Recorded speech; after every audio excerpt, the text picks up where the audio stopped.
Hello, you are most welcome to the Il Mondo with Shan. Just to tell a bit about of this channel, we mainly talk about basic fundamentals and steps how to learn an Italian faster and easier. Hope you will happy to join with us, let's grow together. Since you are here, please like and subscribe to the channel. Do not forget to click the notification bell. You will receive notification as soon as we upload new videos. Lesson 40. Typical regular verbs with IRE endings. Present tense. Lezione 40. Verbi regolari terminanti in ire. Presente indicativo.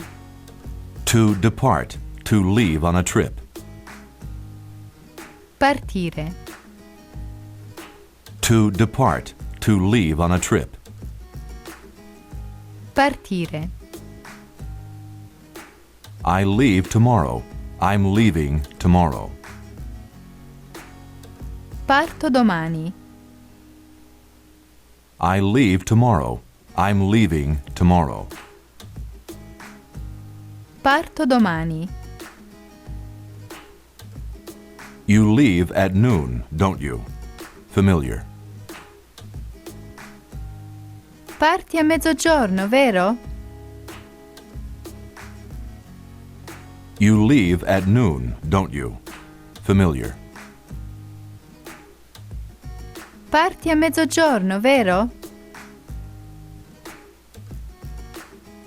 You leave before me. Polite. Lei parte prima di me. You leave before me. Polite. Lei parte prima di me. He is leaving with his girlfriend.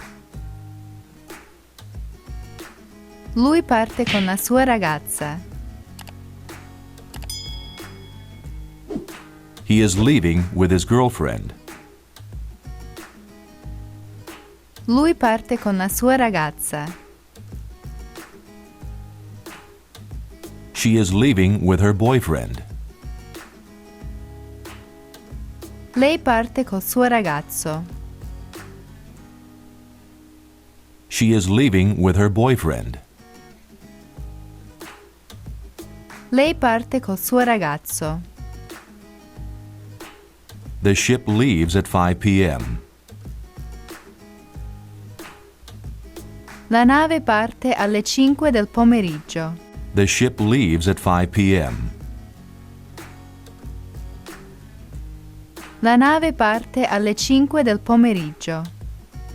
Are you leaving on the same train? Plural, familiar.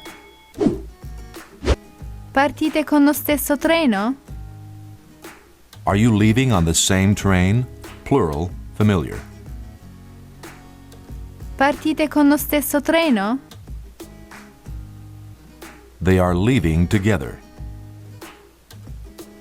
Partono insieme. They are leaving together. Partono insieme.